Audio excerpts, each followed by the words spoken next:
What is the holy grail of the thing you're a collector of? I collect obsolete tech. My personal holy grail would have to be the halcyon video game console from 1985. There were only a handful that were actually produced, and most likely even fewer still floating around. While I do not personally collect vinyl, I love this story. During the early days of the White Stripes, Jack White teamed up with musician friend Brian Muldoon to form the Upholsterers, both former upholsterers. The pair then hid 100 copies of their song Your Furniture Was Always Dead. I Was Just Afraid to Tell You in Rear Falstead Furniture around Detroit in 2004. A few have been found, but last I checked only like 5. I just love the idea of opening up a chair and finding a Jack White album placed there by the man himself. I love that Jack White is just the Willy Wonka of music. Like, he is batshit insane, but is absolutely in it for the love of the craft, and while he may not be the be all end all, he is prolific. Mad respect to both his crazy stunts and his genuine work to preserve both musical heritage and the image of the mad rockstar. Nintendo World Championship Gold Cartridge Northeasts. Probably ancient Greek or Roman coins which have been perfectly preserved. An original Bob Ross painting. He painted 3 for every show. Almost none are in circulation though. I got to see an exhibit of some of them in 2019. It was so cool and a rare occurrence. There is a collection of his paintings stored near DC. They did a limited time gallery showing. Edit apparently it was the largest collection of Ross paintings to ever be displayed at a gallery.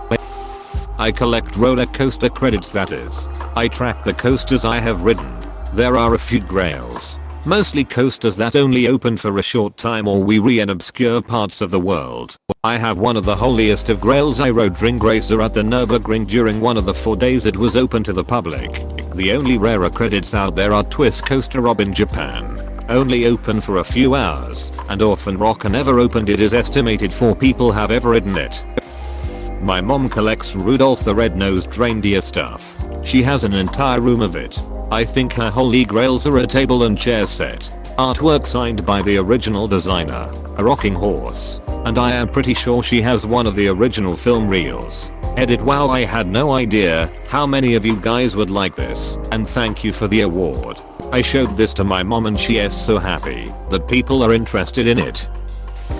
The Hulk vs Wolverine comic where Marvel introduced Wolverine as a side character not supposed to become big. Really fun modern stamps. I don't want the old ones or the rare ones. I really just enjoy modern fun stamps. I buy thousands of dollars per year in postage for my company and all of it is in fun stamps. Not me to credit. Every piece of mail I send for business has a fun stamp on it.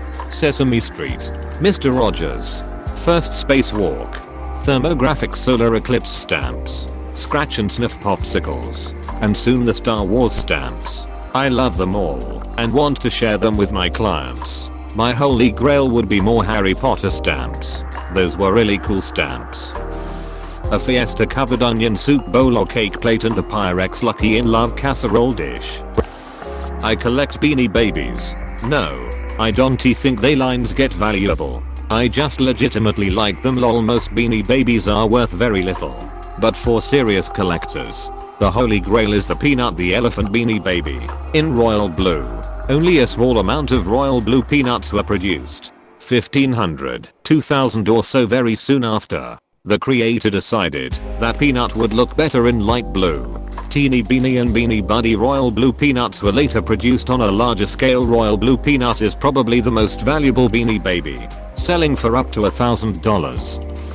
I used to collect high-end perfume and there are a lot of vintage classics that are highly coveted. Even a small decant 5 milliliters or so could be really hard to track down and then very expensive if you could find it. But my personal holy grail is a perfume that was discontinued in 2011 or 12 and then re-released in a very limited quantity, but only in Paris in 2016 or so. The only 2 or 3 bottles still available for sale are going for over 650 yuan. I am very sad about that. It is Iris Ganache by Goulayne. If anyone is curious. Do you use the perfume you collect? Does perfume go bad? Part of my collecting was about finding perfect scents. that I could actually wear with ease and frequency. And so sadly most things I bought would end up sitting into shade after a while because they didn't pass the longevity test for me. I'd have a brief love affair with it and then get tired of the fragrance for some reason or another. Thankfully I was able to swap sell most of the good stuff and just hang on to a tiny amount for myself just to have for the heck of it. So now I have a small jewelry box full of little vials and bottles, but the bulk of the collection has been pared down. Unfortunately, not everything I bought was high-end or coveted, so I still have a bunch of bottles of things I will probably never use again. And perfumes can definitely go bad, but not in the way that most things will. It's usually a matter of certain scent molecules breaking down over time. So the fragrance will change, and it won't be the same as it would be if it were brand new or properly stored. Some will actually get better over time, but usually their lines start to smell weaker, or the wrong scent components will get exaggerated and screechy. The best way to keep perfume is to store it in a cool, dark place, and I've only had 2 perfumes just completely turn on me despite proper storage. It was weird and inexplicable in both cases, and really disappointing. Yes, I'd sometimes fall in love with one, but really just for its top note. Then I'd quickly get tired of the musky base note. The only one I never fell out of love with was Guxy's, which was simply called Eau de Parfum. Sadly they discontinued it. I have one unopened box I am afraid to open. What I'd really love would be to join a perfume creating club where we could practice creating our own perfect scents. My holy grail was just recently accomplished. As a model train collector, the centerpiece of any toy train collection is the Lionel Blue Comet, a tinplate train they made in the 1930s and continue to make in varying forms today. The most valuable versions are the 400E standard gauge and 296E gauge baby blue Comet, both of which Lionel made in the 1930s out of tinplate and clad in enamel paint. Mine is a 262E. A smaller gauge engine that almost never came in blue apart from maybe 1 or 2 examples I've found online. I collect plants. For a lot of plant collectors, Philodendron spiritus sancti is the holy grail. They're endangered, and more of them exist in the homes of private collectors and growers than in the wild. A small plant goes for around 10k. I saw an auction for one go close to 15k. My personal holy grail is a variegated Rhaphidophora tetrasperma. Maybe one day I will be super lucky and find a random sport variegated one. 1959 Sunburst Lepal. Of the few that are on the market, some have gone for well into the 6 and maybe 7 figures. First edition of Carrie by Stephen King.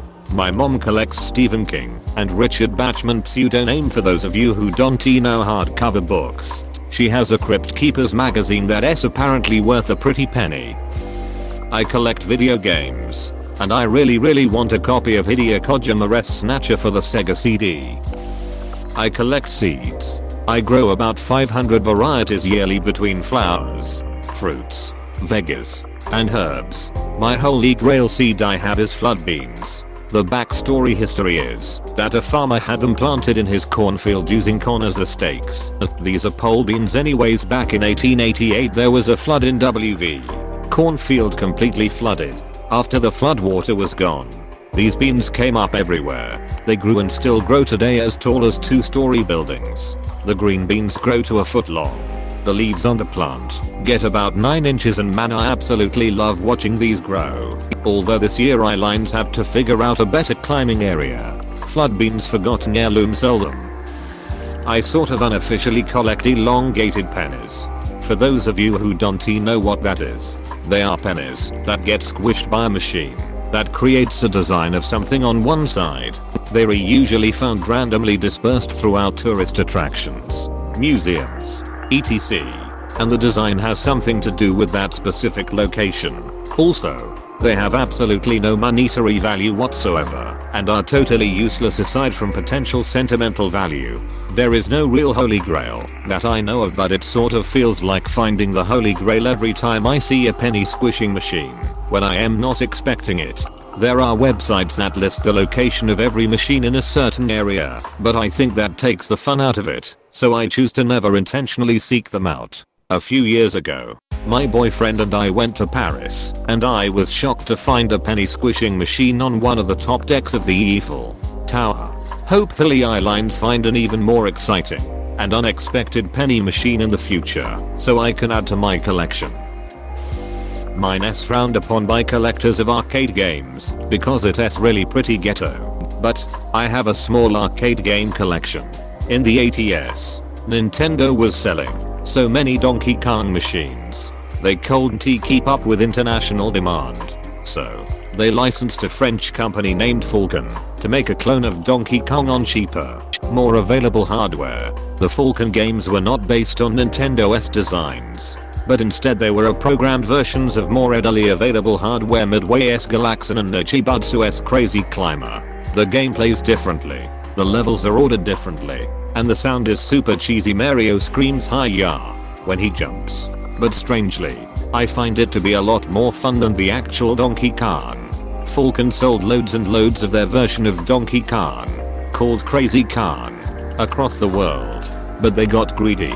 They began selling them illegally in North America. When Nintendo found out about it, they pulled Falcon's worldwide license and Crazy Kong stopped being sold legally.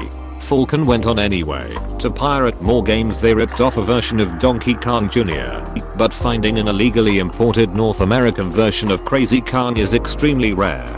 And last week, by chance, I found one. Mattel action figure promo UGR cards. Some of them were so rare back in the day that a copy of one only popped up last year for the first time, and there's still ones nobody has seen.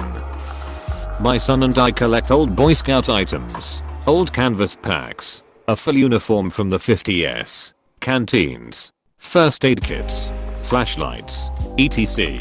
My brother-in-law recently found an old handbook from 1930 and sent it to us. Owner of the book came so close to obtaining the rank of Eagle Scout, but never received the last few signatures in his book. I just think it's neat to look through these things and wonder whatever became of their original owners. US Army test lugger in 45 ACP. 2 were made to compete against the 1911. Nobody knows what happened to them. Holy Grail. I collect religious stuff. A blue colored Bumblebee Transformers toy, or more specifically an original one from the Microchange line pre-Transformers, or possibly one that was rumored to have been produced for the US market. I owned one years ago, and sold it. Still regret selling. I guess if it is the rarest thing, it would be the old Masonic book set from the turn of the 20th century detailing the history of the Masonic order. I cannot remember the name, but I inherited it from my grandpa, a former high-level Mason at his passing. Unmodified Marshall Plexi Mars holes from about 1967, 1969. Very rare and also amazing. I have one. Kinda. And it is my favorite amp. Well, I don't collect it, but I got bored over the COVID lockdown and began researching that old fridge in my grandpa's garage. I always did like it. It had odd handles. It latched shut and had this clunk sound as it shut. It meant business. Grandma could yell from 50 feet away. I didn't hear the fridge shut. Anyway, I managed to determine exactly what year he had, and am now sort of looking for one. They made those I think for 3 years. So how does it open? The V is only really attached to the bottom center part. You can pull down on either side of the V and it unlatches that side. What? Yup. There are basically hinges on both sides, and whichever way you rotate the V, that side releases. So yes, it opens both ways. Value. A really clean one that works. Someone might pay $1,500 fully restored, meaning taken apart, new wiring, body work, fresh paint, etc. Those can go for $5K. The hunt factor is they are still in people's parents' grandparents' houses today. They pass away or move to a nursing home, and someone sells off things they don't need, like that old fridge in the garage, and say heavy and old but still works. 100 and it would be gone via the first person who saw the ad and knew what it was. I've seen one for sale. Didn't he work? Had rust issues. Missing shelves. A lot of the interior plastic was cracked, and it sold for $300 in under 2 days, as the person selling it knew what they had. They themselves bought it at some point to restore, never got to it, and were passing it on. I am a Yank, but worked in Vancouver, BC in the 70s. I saw a VW Buck chassis and running gear that the fellow had made a body out of refrigerator parts, opening doors, hood, etc. All with refrigerator hinges, handles, logo, panels. I always regretted not taking a picture of that car. He also had a 50s Studebaker Stoliner that he had grafted front fenders, hood and grille on both ends.